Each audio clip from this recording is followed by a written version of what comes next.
Hello friends बरो news YouTube चेनेलाव गासिखौबो बरायबाय। आसा खालामो गासिबो गाहामै दङ। दिनै नोंथांमोननि थाखाय गोदान खौरां लाबोदों। अन्नानै रादाबखौ जोबजासे नाय आरो चेनेलाव गोदानै फैदोंब्ला साबस्क्राइब खालाम। फैदो लोगोफोर बिदिबा दिनैनि रादाबाव। गिबि रादाबाव दङ एनडीएफबीनि गायसनगिरि आफादगिरि जोहोलाव रन्जन दैमारिनि सायाव बे समाव खुगा बेखेवदों बिटिआरनि चिफ मानगोनां प्रमद बर'आ। बिटिआर सुक्तिनि सासे मैखोम सागानगिरि जानायनि उनावबो एनडीएफबीनि गायसनगिरि आफादगिरि रन्जन दैमारिया मानि थाखाय जोबथेसालिनिफ्राय उदां जायाखै बेखौ लानानै प्रमद बर'आ बुङो दि बिटिआर सुक्तिनि गेजेरजों सानसे समाव रन्जन दैमारिया उदां जागोन, बिनि थाखाय सम नांगोन होनना रोखा बुंथियो आरो आथिखालनि आसाम सोरखारा बिटिआर ओनसोलाव जौगालु बिथांखिफोरखौ मावफुंनायाव नोजोर होदों। लोगोसे एनडीएफबी केडार आरो लिडारफोरनि केसफोरखौबो मोनसेनि उनाव मोनसे फोरसांनायनि थाखाय खामानि मावबोबाय थादों होननानै रोखा बुंथियो। बेराफारसेथिं UPPL आइजो दोलोनि आफादगिरि बिना गयारिया बिर जोहोलाव रन्जन दैमारिनि थाखाय आरज गाबनायजों लोगोसे गाहामै थानो हायो बेखौ मिजिंथिनायखौ फोरमायो।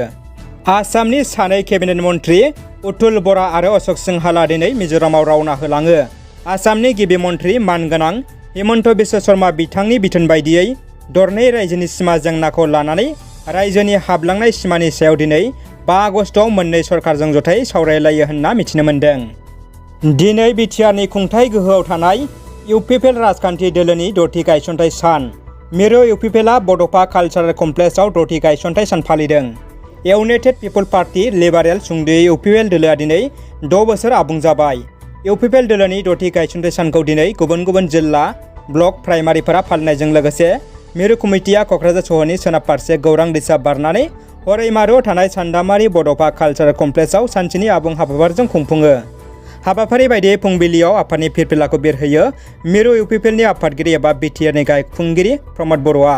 मुंख्लंफोरनो बिबारजों मान बावो दोलोनि मावफुं आफादगिरि रोनगोरा नार्जारिया। बे हाबाफारियावनो मिरु कमिटिनि गुबुन गुबुन बिबाननि बिबानगिरिफोरजों लोगोसे बिटिसिनि मावफुं सोद्रोमा फारियै निलुत सरगियारि, रनजित बसुमतारी, दावबायसा बर', उइलसन हासदा आरो क'क्राझार जिल्लानि गुबुन गुबुन बिबाननि बिबानगिरिफ्रा बाहागो लायो।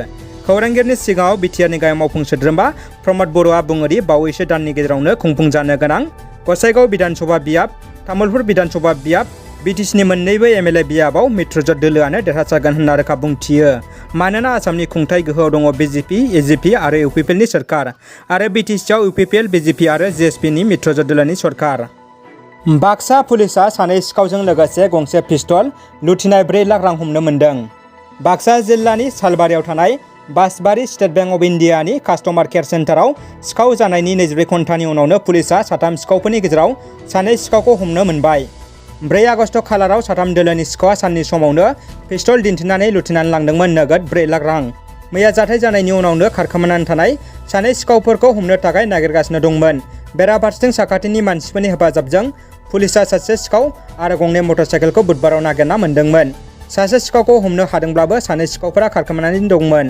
पुलिसआ बे जाथायखौ लानानै नायबिजिरनायनि उनावनो दिनै 2 सिखावफोरनि गेजेराव 1 सिखावखौ हाग्रा गेजेराव हमनो मोनो। पुलिसआ मोनथिहोनाय बायदिब्ला 3 सिखावफोरनि गेजेराव आरोबाव 1 सिखावआ खारखोमानानै दङ। मख'जायोदि हमना मोननाय सिखावनिफ्राय गासै लुथिनाय नोगोद 4 लाख रां, गंसे 7.65 mm पिस्तल आरो 2 मटरसाइकेलफोरखौ पुलिसआ हमनो हायो। दिनै हमनो हानाय सिखावनि मुंखौ समर सिंह बसुमतारी होनना पुलिसआ सिनायथि होदों। टकिअ अलिम्पिकआव भारतारि हौवा हकी टीमनि थाखाय जारिमिनारि सान। बेसेबा गोलाव बोसोर 4 बोसोरनि उनावसो भारतारि हौवा हकी टीमआ अलिम्पिकआव देरहासार जाना मेडेल मोननो हादों। जार्मानि हान्जाखौ भारतारि हौवा हकी टीमआ 4 पइन्टजों फेजेननो हायो।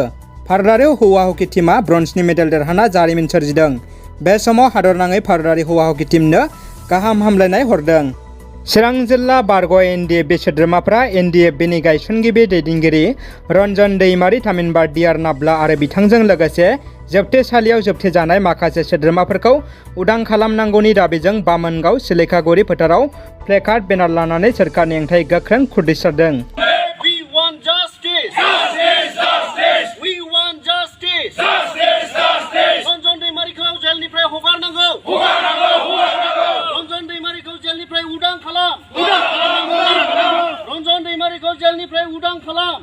रिहेबिलिटेशनखौ थाबनो मावफुंनांगौ।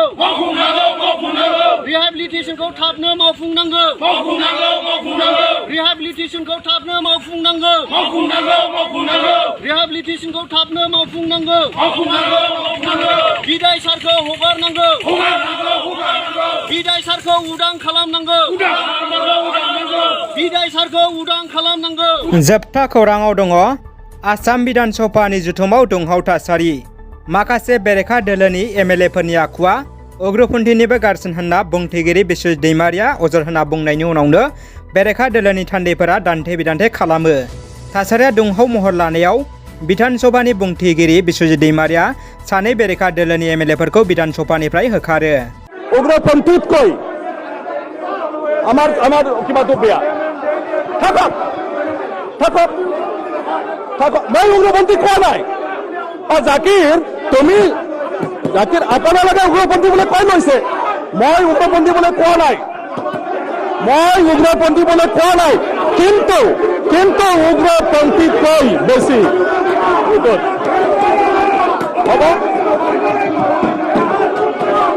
উগ্ৰপন্থীতকৈ বেয়া হ'ব আমাৰ বিধায়কসকলৰ মানে স্বভাৱটো সেইকাৰণে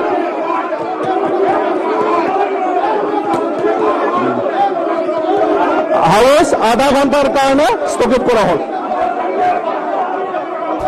रादाबा एसेनोसै लोगोफोर रादाबखौ जोबजासे नायनायनि थाखाय साबायखर आरो जायफोर दासिमबो चेनेलखौ साबस्क्राइब खालामाखै अन्नानै साबस्क्राइब खालाम आरो भिडिअखौ लाइक कमेन्ट आरो लोगोफोरनो शेयार खालाम। गोजोन्थों।